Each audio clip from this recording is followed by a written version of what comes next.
हमारे यहाँ weekly exam होता है जो टॉपिक वाइज होता है। जैसे मान लीजिए कोई टॉपिक था वो क्लियर हो गया, अगला टॉपिक स्टार्ट होगा, तो जो टॉपिक हो गया उसका हम क्या करेंगे, एग्ज़ाम लेंगे और एग्जामिनेशन करेंगे, तो जिससे कि लगे कि हाँ बच्चे को समझ में आ रहा है कि नहीं आ रहा। अगर लगता है कि बच्चा सही नहीं कर पा रहा है तो हम दोबारा उसे समझाते हैं, बताते हैं कि आप यहाँ पर गलती कर रहे हैं। नहीं, हमारे यहाँ पर डाउट क्लासेस अलग से होती हैं। उनके लिए समय दिया जाता है कि आपके क्लास छूटने के बाद आपके पास 1 घंटा है, आप 1 घंटे में अपना डाउट क्लियर करा लीजिए।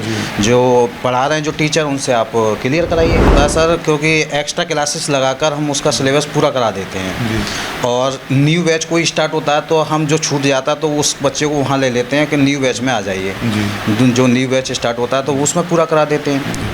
एकेडमी में ये है कि सीबीएसई और यूपी बोर्ड जो 6 से 12 तक क्लासेस होती हैं उनकी तैयारी कराते हैं और कॉम्पिटिटिव में जो जनरल बैच होते हैं, जो टीजीटी है, पीजीटी है, एसएससी जीडी है और यूपी पुलिस है और रेलवे और अन्य एंट्रेंस एग्ज़ाम जो होते हैं उनके। सर हमारा प्रयास ये है कि हम अपने यहाँ पर जो बच्चे आएंगे उनके लिए अच्छा कंटेंट दें, जो मार्केट में जाएँ तो बताएँ कि हाँ कोचिंग बेटर, टीचर अच्छे हैं, टीचरों का कम्युनिकेट ठीक है और अच्छा पढ़ा रहे हैं। तो यही प्रयास है हमारा जो कि आगे चलकर ये सक्सेस होना चाहिए। नमस्कार दोस्तों, मैं दीपक कुमार दुबे, HBN न्यूज़ में आज आपका फिर से स्वागत है। आज हमारे बीच आए हैं मिस्टर शशि गौतम जो द मास्टर एकेडमी के डायरेक्टर हैं। आज उनसे खास बातचीत करेंगे, जानने का प्रयास करेंगे कि वो अपने इंस्टीट्यूट में किस किस तरह की फैसिलिटीज़ और किस किस तरह के एग्ज़ाम की प्रिपरेशन कराते हैं। तो सर आपका बहुत बहुत स्वागत है हमारे चैनल में। सर सबसे पहले मैं चाहूँगा हमारे चैनल के माध्यम से आप अपने बारे में कुछ बताएं।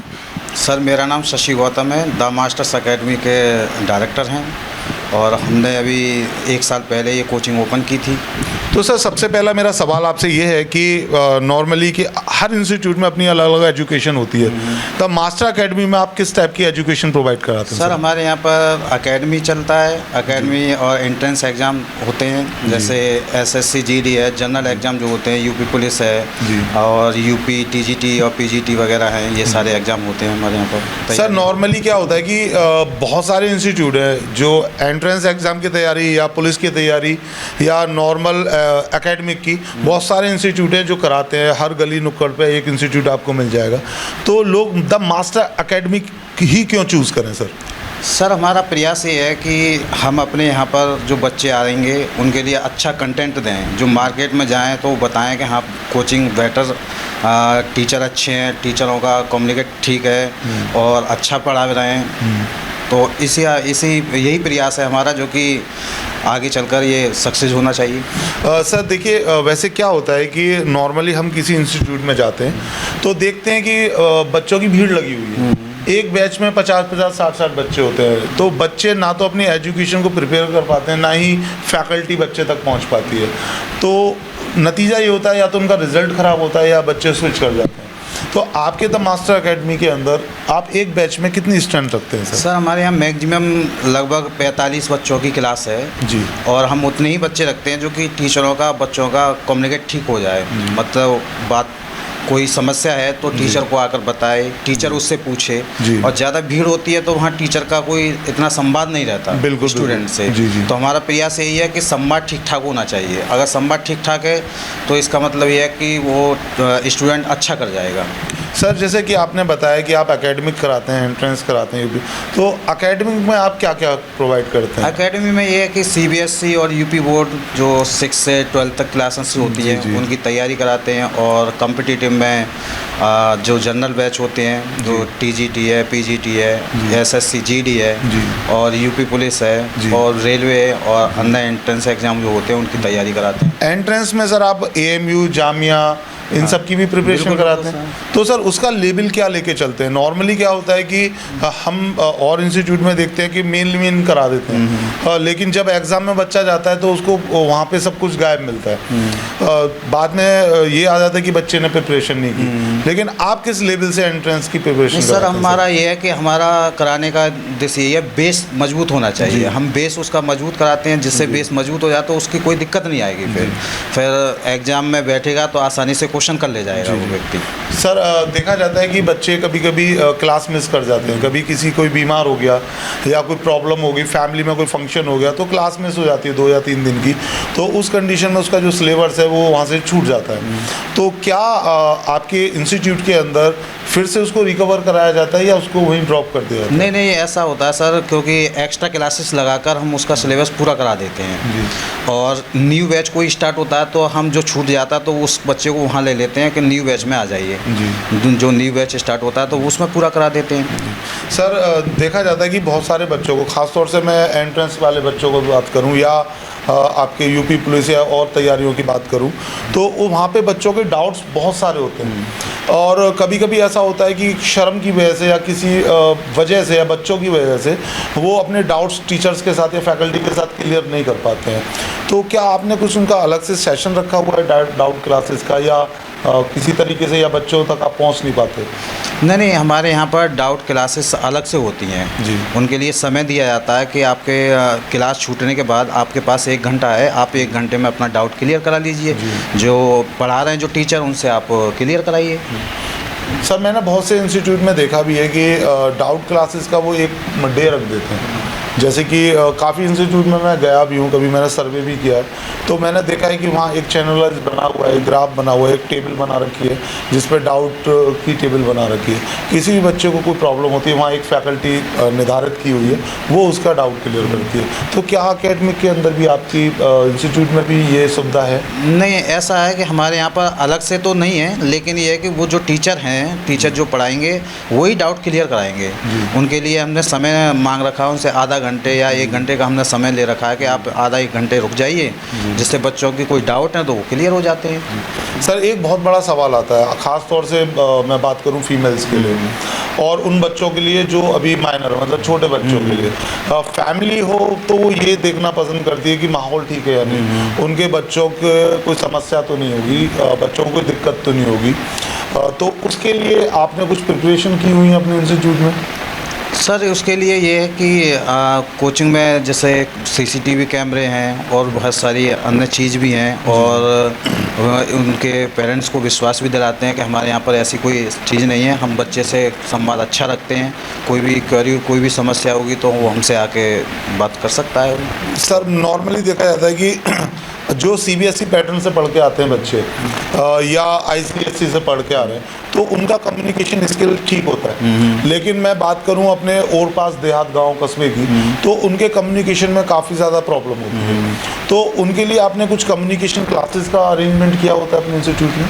नहीं, ऐसा होता है कि जैसे सीबीएसई वगैरह से होते हैं उनके लिए अलग क्लासेस होती हैं, और यूपी बोर्ड वाले जो हिंदी मीडियम वाले होते हैं उनके लिए अलग क्लासेस होती हैं।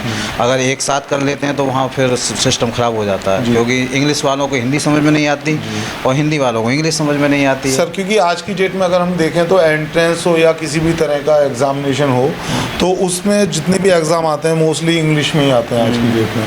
तो उन बच्चों को पास करना मुश्किल पड़ जाता है जिनको समझने में, इंग्लिश समझने में और लिखने में थोड़ी दिक्कत होती है। सीबीएसई और आईसीएसई के तो नॉर्मल लिख पाते हैं। तो क्या आप उनको कुछ इंग्लिश से रिलेटेड एक्स्ट्रा क्लासेस भी प्रोवाइड करते हैं? नहीं, हमारे यहाँ इंग्लिश की क्लासेस होती हैं और उनका लगभग 1 घंटे का समय होता है इंग्लिश क्लास के लिए, जिसमें ग्रामर है और वोकेबुलरी होती है जो तैयार कराई जाती है, जिससे कि उसका कम्युनिकेशन सिस्टम सही रहे। जी।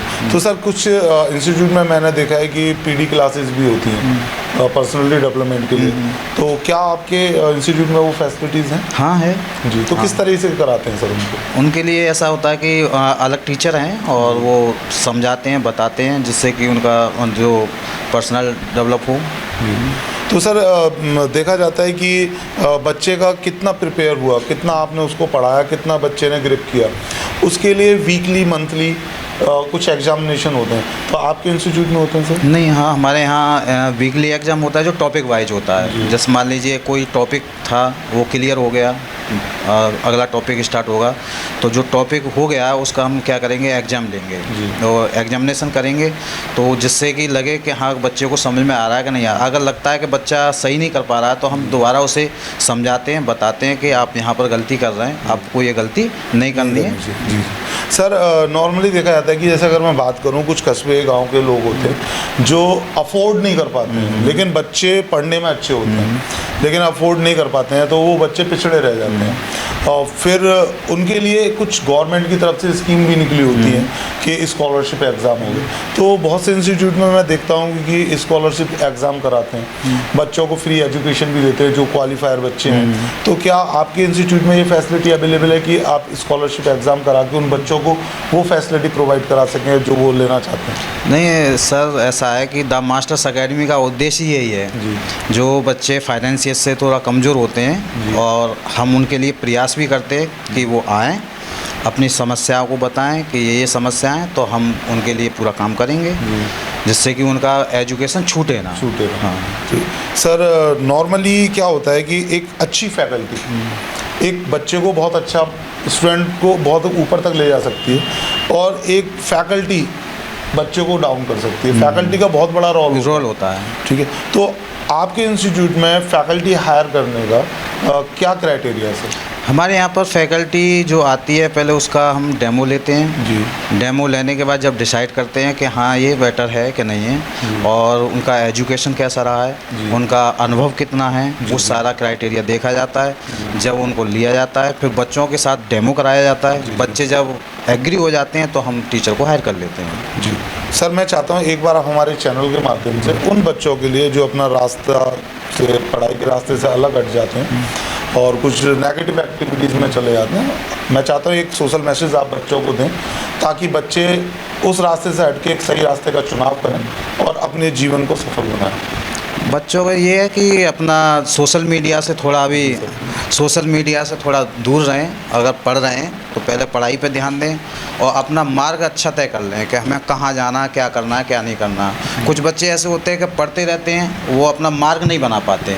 तो हमारा बच्चों से यही अनुरोध है कि आप अपना कोई मार्ग बनाएं जिससे कि आप अपने टारगेट को अचीव कर लें। मान लीजिए कोई बच्चा होता है कि उसे 10th में मालूम पड़ जाता है मुझे क्या करना है, CBSE में जाना है, वो UPSC करना है या कोई और करना है, तो उस पर अपना काम करे हो जी। अदर चीज़ों से थोड़ा दूर रहे हो और उससे संबंधित जो मैटर हैं उनको कलेक्ट करे और उस पर काम करे जिससे कि उसका आगे अपना मार्ग सही बन जाए, भविष्य सही हो जाए। सर के कहने का बिल्कुल सीधा सीधा मतलब है और बिल्कुल सही कहावत भी है कि सबसे पहले अपना टारगेट सेट करें, अपना गोल सेट करें, अपने रास्ते का सही चुनाव करें, सही दिशा का चुनाव करें और फिर उस रास्ते पे चलें तो सफलता आपको 100% मिलेगी ही। सर से हमने बात की। सर की मास्टर एकेडमी की कॉन्टैक्ट डिटेल्स और लोकेशन हमारी चैनल पे अवेलेबल रहेगी। आप सर से कोऑर्डिनेट कर सकते हैं, सर के सेंटर पे विजिट कर सकते हैं। मैं दीपक कुमार दुबे, HBN न्यूज़, अलीगढ़। धन्यवाद।